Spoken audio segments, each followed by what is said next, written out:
just a little bit more. I just need to put in the Kyber crystal now. Oh, this is going to be tough. This is going to be tough. I'm already really tired. I can't believe we've been up for 3 months doing this. This is definitely something to be proud of. Lawrence, it's taking so long because you need the Force to build a lightsaber. I mean, do you even know what you're doing? It looks nothing like the picture. Just chill, Babados, just chill, right? It's gonna be cool. It's gonna be fine. This is gonna work. Everything's gonna be okay. Just because we couldn't find where a few of the bolts and a few of the screws went doesn't mean it's not gonna work. It just means it might have a few bugs and glitches. But you know, that's not a problem really, Babados. It's just you have to fix. Oh, god damn it! These Kyber crystals, they're so fiddly. And oops, I've hit the on button. Oh well. Yep, fire, smoke. Yep, fire in Lawrence, the hole. you Babados, idiot. get out, get out. Oh god, okay, maybe I can put it out with Just my cloak. stop, Nope. you Oh idiot. god, now I'm on fire. Nope. Oh god, Babados, it's everywhere. Oh god, the walls. Okay, put it out. Where's the fire extinguisher? There it is. Oh god, why is it not on? It's burning me. Babados, call someone. 911. Lawrence, are you okay? Oh god, Babados, I did it. It's out. We're all good. It's fine. And Babados, guess what?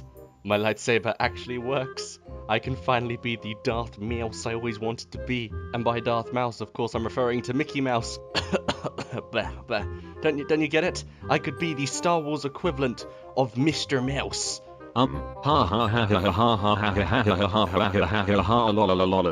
It's not funny, Babados. This is the next step for us, don't you see? You look ridiculous. Just give up while you're ahead. Like seriously, you look like you belong on a kids TV show. You know what, Babados? That's actually pretty hurtful. You know what I'm going to do? I'm going to go sit on the Eternal Throne right now, and I'm going to go ask out Empress Asina. How's it going, ladies and gentlemen? It's Lor-Online here again today with another video, and today I'm going to be doing the top 10 lore moments in Star Wars The Old Republic. Starting with number 10. Starting off our list today with number 10, we have the Eternal Empire. I'm sure all of you are very aware who the Eternal Empire are. They are the opposing faction to the Alliance in the Fallen Empire and Knights of the Eternal Throne's campaigns. They are also known as the Empire of Zakul and are governed and ruled by Emperor Valkorion, who was formerly known as Vitiate and is now, of course, deceased. And the Eternal Empire is ruled by the Outlander, also known as the Player. Now, the reason that the Eternal Empire takes number 10 on our list today is because, of course, Valkorion is a very interesting character in himself. The fact that he was Vitiate and ruled over the Sith Empire and then moved and took over the Zakulian Empire is something that I feel is very interesting and diverse and quite different in the Star Wars universe. It's something you wouldn't necessarily expect. And also on top of that, the Eternal Empire, you have to bear in mind, did actually exist before Valkorion took it over. So you had this pre-existing empire, this grand Zakulian race that was capable of conquering the known galaxy, just they were in hiding the entire time, or they'd never explored out beyond their home world, really. This faction specifically had a small subdivision, which I think is very interesting, is definitely worth looking into a little bit more, but they are called the Scions of Zakul, and they are sort of these vanguards, these force users who could see the past and the future, and sort of were like fortune tellers in a sense. And that's just one of the many attributes that makes the Eternal Empire as unique as they are, and I definitely suggest going and researching them even further. Number 9. Coming in at number 9 today, we have the Shadow of Revan campaign, or of course, more specifically, I'm actually referring to Revan himself. For those of you who don't know, Revan was the protagonist for KOTOR 1 and 2, and he has actually been about for 300 years, and is actually still in the Star Wars The Old Republic story arc as well. He is found at the Foundry, and is seen, of course, he's spent the last 300 years being manipulated by the Emperor in sort of this forced prison, and that's why he was able to survive so long. And then we defeat him at the Foundry, he comes back alive again, and this time he comes back in two forms, his both Force Ghost, which is the light side of Revan, and his human body, which is the dark side, and both these Force spirits sort of manipulate Revan and control him, and control the Revanites as well, and the Revanites come back, Revan comes back, and it's this really awesome story arc that I completely adore. So for those of you who are unfamiliar with Revan, I'd suggest looking him up. Number 8. Taking number 8 on our list today is the Hutt Cartel campaign, or more specifically the Rise of the Hutt Cartel expansion, where, well, not to spoil it too much, but this Hutt, or the Supreme Morgul at the time called Kraga, dies, and upon his death, a new Hutt comes along called Toboro, who seizes leadership of the entire Hutt Cartel and establishes himself as the new Supreme Morgul, and he basically goes to Makeb and tries to farm it for its resources, and in the process of doing that, he almost destroys Makeb. And the reason I like the campaign as much as I did is because I really like the idea of having these sort of Hutts come to power a little bit more, knowing that there is actually a threat in the cartels, because a lot of the time in the Star Wars universe, the cartels are made to seem sort of powerless, as if they're just thugs, but this sort of unifies them and makes them out to be sort of a threat to the galaxy, whilst before, the Hutts sort of just seemed like they were there for the sake of it, you know, it was sort of just, they seemed rather pointless. So making an expansion specifically about them coming to power and actually challenging both the Republic and the Empire was definitely a great idea, and it's definitely the reason that this is number 8 on our list. Following that, the lore behind Makeb as well was really awesome. I like the idea for the planet. It has been talked about before, but having a whole MMO sort of dedicate itself to talking about the planet specifically, I thought was really damn interesting, and I like the idea of having this Isotope 5 as something that everyone was trying to work towards and try and get. Basically, it was a very interesting concept for a story arc. Number 7. Coming up next at number 7 today, we have the Mandalorian Clans, or more specifically I'm referring to the Star Wars The Old Republic Mandalorian Clans, led by Shae Vizsla. The reason that this is number 7 on our list today is because I felt the entire storyline, or the campaign, in the Eternal Empire Conquest concerning the Mandalorians was very well put together.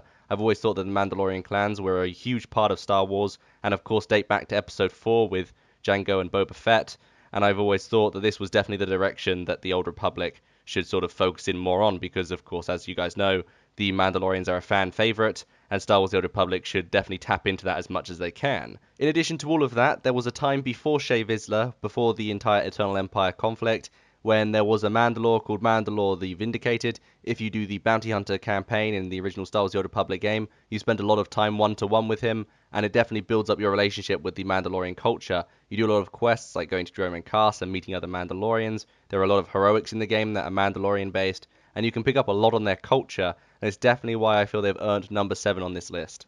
And as a quick side note, as it stands at the moment, Mandalorian RP in Star Wars The Old Republic is really good on both the Progenitor and Ebon Hawk servers, so I definitely suggest going and checking that out. Number 6. Next up on our list today, at number 6, we have the sacking of Coruscant, which was this huge traumatic event in the Old Republic era. For those of you who don't know, what happened is the Sith Empire came back and invaded the planet of Coruscant. During this time, they occupied the planet for 2 days and completely decimated the Jedi Temple occupying the planet, as well as various members of the Republic Senate, and in fact killed many numerous Jedi. During the Battle of Coruscant, there was a massive onslaught of Republic troops as well as Imperial soldiers. We had these massive battles occurring on the planet, and it was a very big deal. Of course, for those of you who don't know, there is a cinematic trailer depicting the events of what occurred, featuring Darth Malgus as well as various members of the Jedi Order. The sacking of Coruscant itself was actually a catalyst to many other various events that occurred during the same time period. It was actually the catalyst to various guilds that rose to power and gangs that began to take over the planet of Coruscant due to the lack of a government and the lack of law enforcement down on the planet itself. Because of this, syndicates such as the Black Sun Syndicate and others such as the Justicars were able to rise to power and take over the entire lower levels of Coruscant itself, and the Republic then had to spend thousands upon thousands of years preparing their defenses and reinforcing the lower levels of the planet. In summary, this event was very interesting lore-wise. Number 5. Coming up next on our list today, we have the Seeds of Rage, or more formally known as the Dread Seeds. These were basically ancient Sith artifacts that were created by an ancient Sith Lord by the name of Lord Fulminus. The purpose of these artifacts were somewhat unclear, but it is sort of made out that these artifacts were created for the Sith Empire to help them dominate and conquer the rest of the known galaxy. These Dread Seeds had such immense dark side energy contained within them that over time they would begin to corrode and corrupt the nearby landscape with the dark side of the Force. Living creatures would become warped and deranged and would become much more aggressive, as they are, of course, being corrupted by the dark side of the Force, and they would basically go ballistic and kill and cannibalize anything in their path.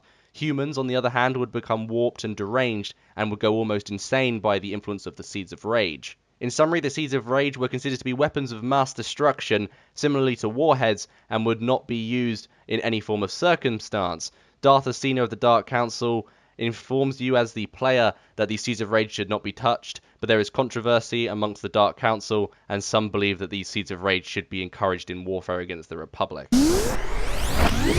Number 4. Coming in today at number 4, the runner-up is the Rat Ghoul Plague, or the Rat Ghoul Disease. I'm sure all of you are very aware of this disease in the sense that it was created by a mad Sith scientist by the name of Carnis Mur. Now, he has a very extensive backstory about going to various planets and testing this Rat Ghoul Plague. There was a planet called Gebli, which was completely infested during the old Neo Crusades in the Mandalorian time period. It was infested with the Rat Ghoul Plague, and the planet had to be nuked from orbit. There is a lot more interesting backstory concerning the Ghoul Plague in general, but during the Star Wars The Old Republic period specifically, the planet of Taris is best known for being infected with up to 60 million plus rat ghouls. As we know, the entire planet's population was completely enveloped by the disease, and very few survived. On top of that, there have been other instances where the Ghoul Plague has affected other planets. For example, Tatooine has been hit by the Ghoul Plague, as well as Corellia, and there have been indications of the Ghoul Plague infesting on Ord Mantell somewhat. As we know, there was a research team looking into the Ghoul properties for military purposes and seeing if they could weaponize this Ghoul Plague and use it for strategic advantage.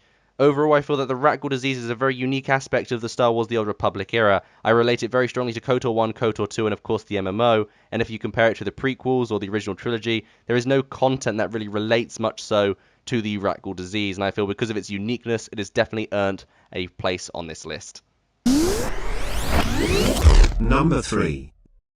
Taking the bronze medal on our list today is one of my all-time favorite faction conflicts of all time, and that is the Gore Mac versus the Voss lore in the Star Wars The Old Republic MMO. For those of you who don't know this lore, it's actually quite intricate and very specific and niche to the planet of Voss, but it's basically about two factions, the Gore Mac and the Voss people, both fighting over the Voss planet. Now, because the planet has been around for so long and it's such an ancient history, the Voss mystics don't actually remember who were the first species to sort of inhabit the planet. So the Gore Macs believe that they have the rightful heir to the entirety of the planet and are therefore fighting the Voss for the rule that they feel they rightfully deserve.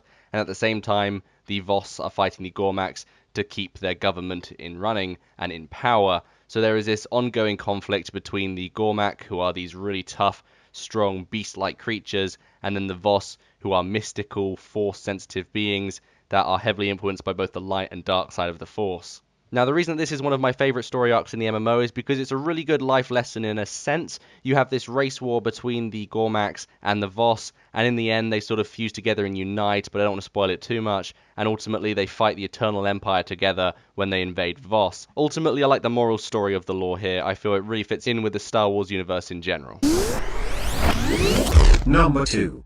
Taking the second place spot on our list today, or the silver medal, is HK47. For those of you who don't know who HK47 is, he is one of the most badass in-game characters of all time. He is a HK series Assassin's droid produced by the Circa Corporation and features in games such as KOTOR 1, KOTOR 2, and of course the Old Republic MMO. The reason I like this character so much is because he is one of the most badass characters in video game history, and he is a strong point of resemblance to the Star Wars franchise. From my perspective, I think we've all grown up with a HK droid about somewhere, whether you played KOTOR 1, KOTOR 2, or of course the MMO over the last 5 years. This droid resembles a huge part of the Star Wars lore. He's heavily influenced by Revan. There are various aspects and recreations of him, such as HK51 that we meet, of course, on Bel Savis, and there are entire story arcs that heavily incorporate HK droids, such as the Fallen Empire storyline, where you are introduced to HK55. Overall, the HK series of droids have always been my most memorable moments in any of the original Star Wars The Old Republic games, whether it's the KOTOR games or, of course, the MMO. I've always remembered the personalities of the droids very fondly, and I really hope we get to see even more HK droids beyond HK55 in the near future. Number 1. Taking the gold medal on my list today, or of course the first place number 1 slot, are the notorious Dread Masters, who were 6 very powerful human Sith Lords who served under the Sith Emperor himself. Now, for those of you who don't know, the Sith Emperor Vitiate is also Valkorian from the Kotef and Kotet story arcs, and has actually lived for thousands upon thousands of years, and during that time he has amassed a great deal of various Sith artifacts, and these teachings as such have been given to the Dread Masters. So the Dread Masters in essence have similar or more or less on par powers to the Emperor himself. They have learned a great deal of various movesets that not many other Sith would have been aware of at the time. And because of this, they were considered to be almost unstoppable by even the Dark Council themselves, as they are considered to be inferior in comparison to the Dread Masters. Basically, in summary, the Dread Masters are this ultimate threat in the galaxy, and because of how hard their content was, especially with the Operations Dread Fortress, Dread Palace on Nightmare difficulty, you would struggle to fight these bosses, and you actually felt this sense of they are actually powerful. And in some senses, I felt that the Dread Masters were more powerful than Vitiate, because how easy it is to kill Vitiate in Kotet now. So this was definitely the pinnacle of endgame content for Star Wars The Old Republic, and it's why they are definitely number 1 on this list. So there we have it, guys, my top 10 lore moments in Star Wars The Old Republic. I really hope you've enjoyed this video, and if you have any recommendations for future top 10s, or if you'd like to contribute to this list, then feel free to leave a comment in the comment section down below. I've been putting a lot of effort into my top 10s, and of course I've got lore library going on at the moment, so I really hope you enjoyed that content as well. So there we have it, guys. Thank you all for watching, and again, I really hope you've enjoyed, and I will see you all next time. Bye, guys.